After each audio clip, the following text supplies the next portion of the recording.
በስመ አብ ወወልድ ወመንፈስ ቅዱስ አሐዱ አምላክ አሜን።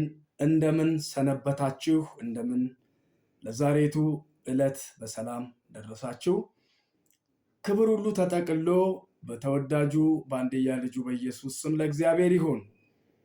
እንግዲህ ዛሬ እግዚአብሔር ወዶና ፈቅዶ ዛሬ 3 ሳምንት አካባቢ የጀመርነውን ባልሳሳት እንደዛ ነው የሚሆነው እና ጌታ ወዶና ፈቅዶ ዛሬ ደግሞ ክፍል 3ን ይዤ ቀርቤያለሁ። ርዕሳችን ያው ነው፣ አልተቀየረም።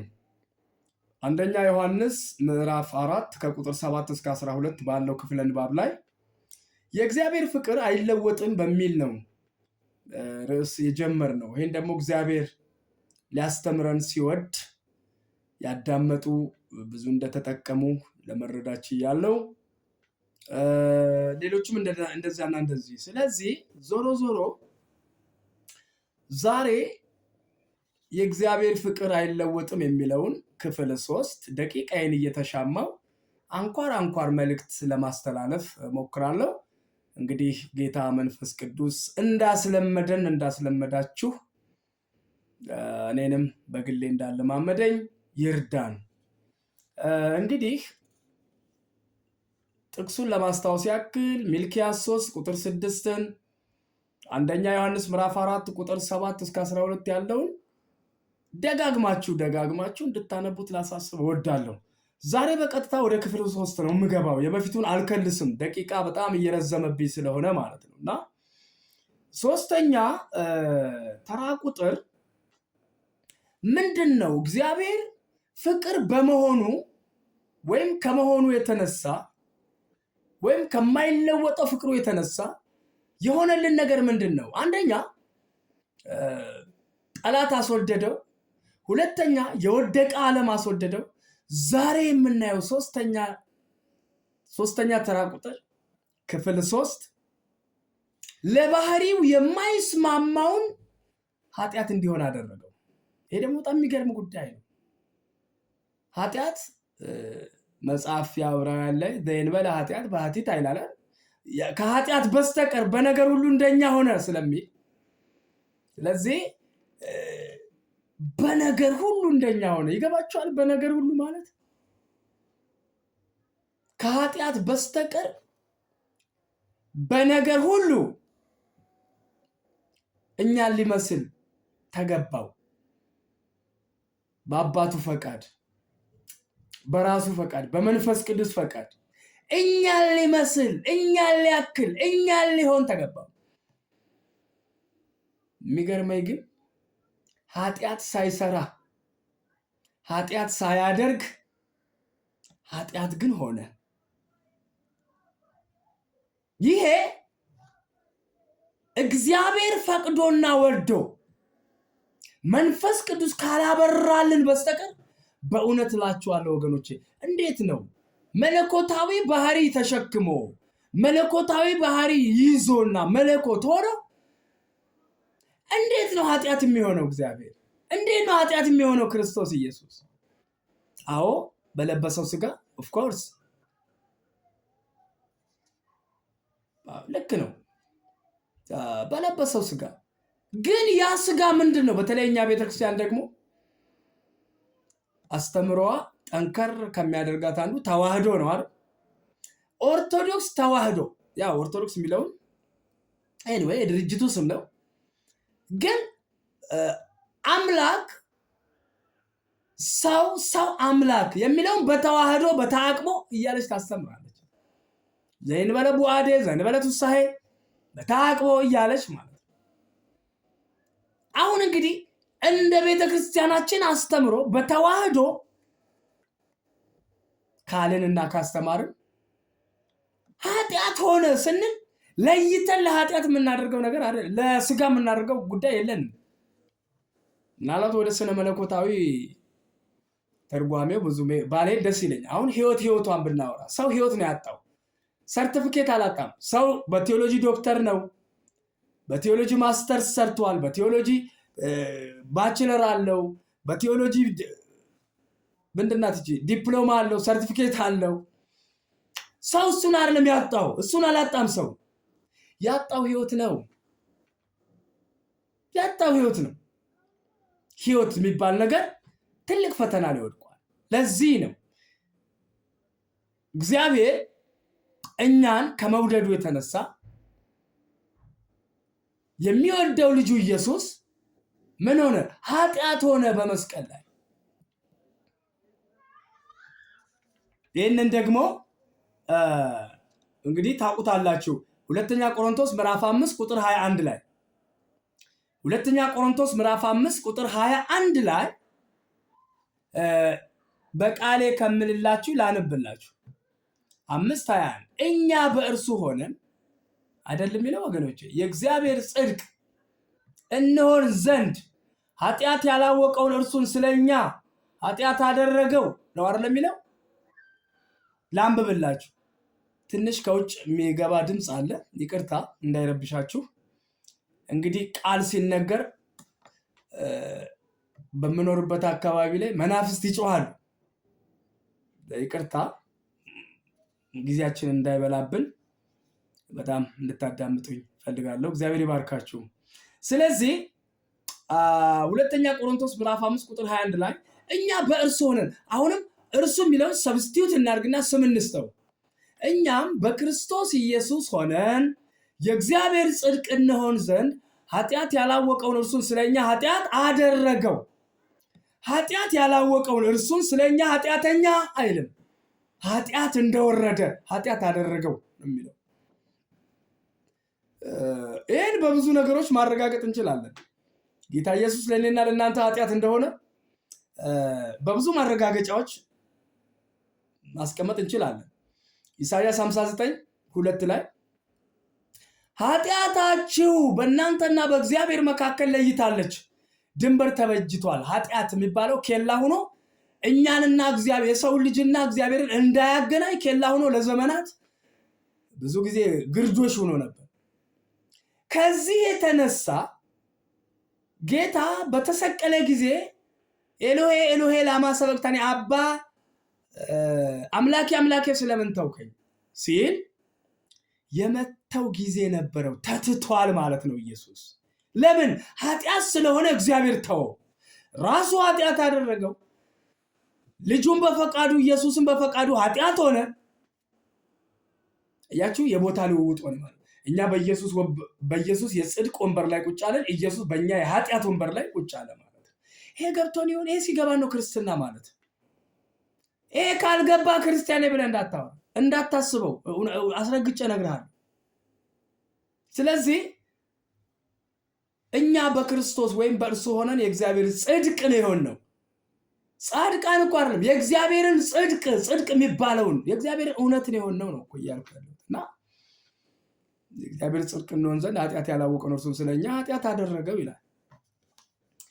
ሌላ ገላትያ 3:13 ላይ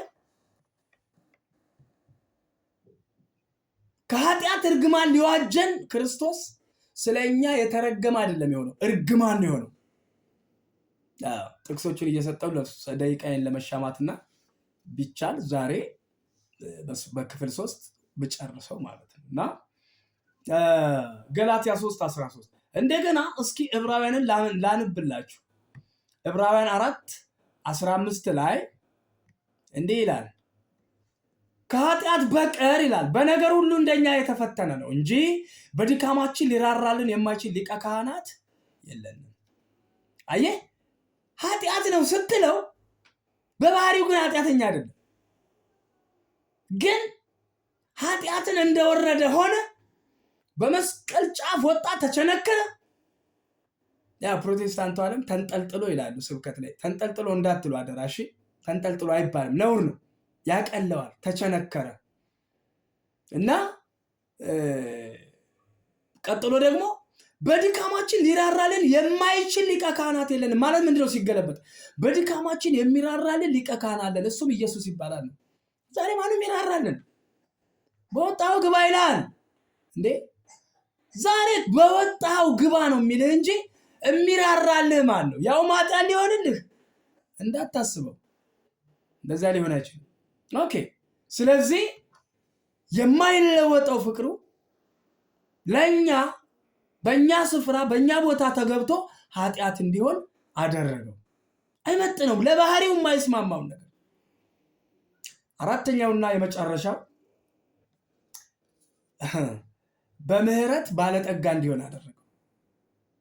በምህረት ባለጠጋ እንዲሆን አደረገው። አራተኛውና የመጨረሻው የትምህርታችን ርዕስ መቋጫ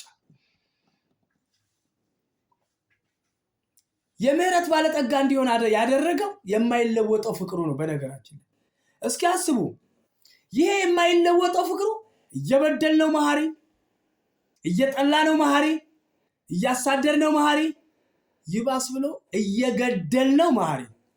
አባቱ የሚያደርጉትን አያውቁምና ይቅር በላቸው አይደል ያለው።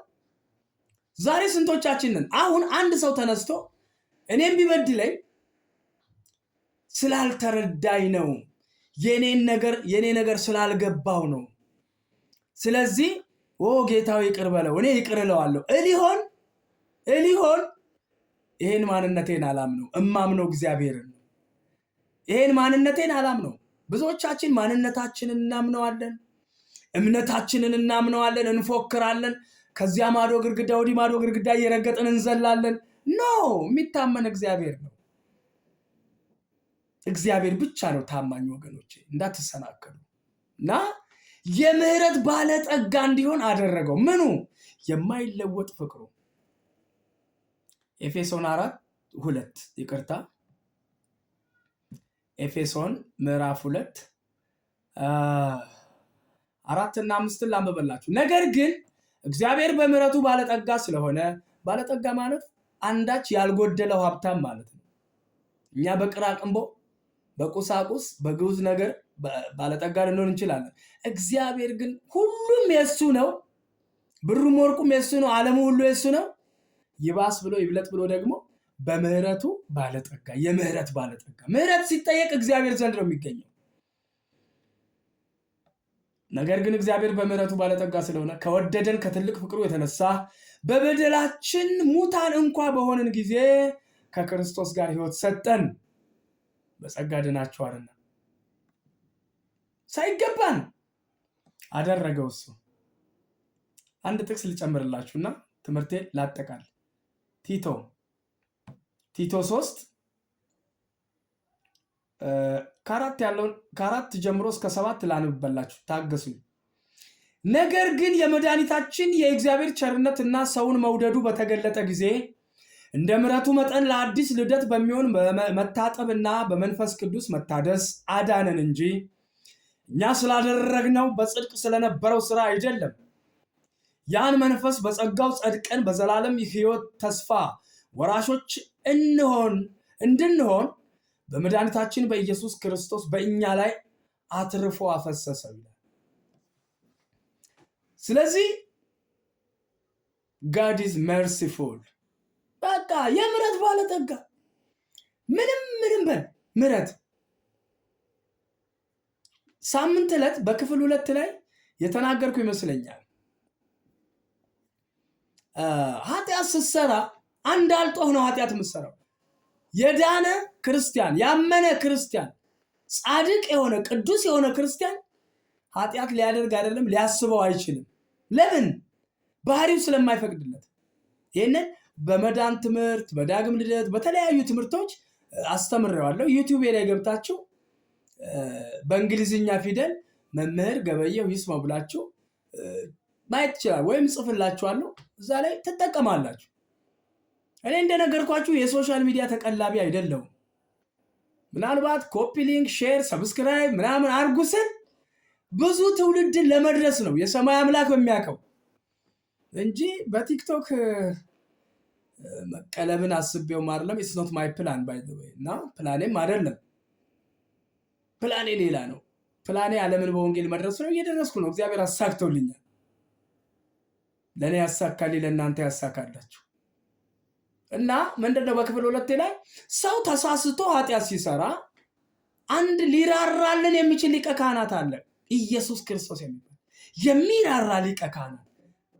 ኃጢአታችንን ለእሱ ነው የምንናዘዘው፣ በደላችንን ይቅር የሚል የሚያስተሰሪ፣ ሁልጊዜ ደሙ ትኩስ ስለኛ የሚናገር ዕብራውያን 12:24 ላይ በቃ በክርስቶስ በኩል የሚመጡትን ፈጽሞ ሊያድናቸው የታመነ ነው። ይህ ሊቀ ካህን እውነተኛ ሊቀ ካህን ራሱ ኢየሱስ። ለዚህ ነው አንደኛ ዮሐንስ ምዕራፍ 2:1 ላይ ልጆቼ ኃጢአትን እንዳታደርጉ ይህን እጽፍላችኋለሁ፣ ማንም ከእናንተ ኃጢአትን ቢያደርግ ከአብ ዘንድ ጠበቃ አለን፣ እርሱም የኃጢአታችን ማስተሰሪያ ነው ይልና የኃጢአታችን ብቻ የኛ ብቻ አይደለም የዓለሙ ሁሉ የኃጢአት ማስተሰሪያ እንደሆነ ይናገራል። ወገኖቼ እንግዲህ የእግዚአብሔር ፍቅር አይለወጥም ስላችሁ ከዚህና ከዚህ አንጻር ነው። ለመከለስ ያክል የማይለወጠው የእግዚአብሔር ፍቅር ጠላትን አስወድዶታል፣ የወደቀ ዓለም እንዲወድ አድርጎታል፣ ለባህሪው የማይስማማውን ኃጢአት እንዲሆን አድርጎታል፣ የመጨረሻው የምህረት ባለጠጋ ብቸኛው የምህረት ባለጠጋ እንዲሆን አድርጎታል። በተማራችሁት ትምህርት እኔም ባስተማርኩት ይባርከኝ፣ እናንተም በተማራችሁት ይባርካችሁ። በሌላ ርዕስ እስከምንገናኝ እግዚአብሔር አብዝቶ ይባርካችሁ። ወስብሐት ለእግዚአብሔር። የእግዚአብሔር ፍቅር ለዘላለም እስከ ዘላለም አይለወጥም። አሜን።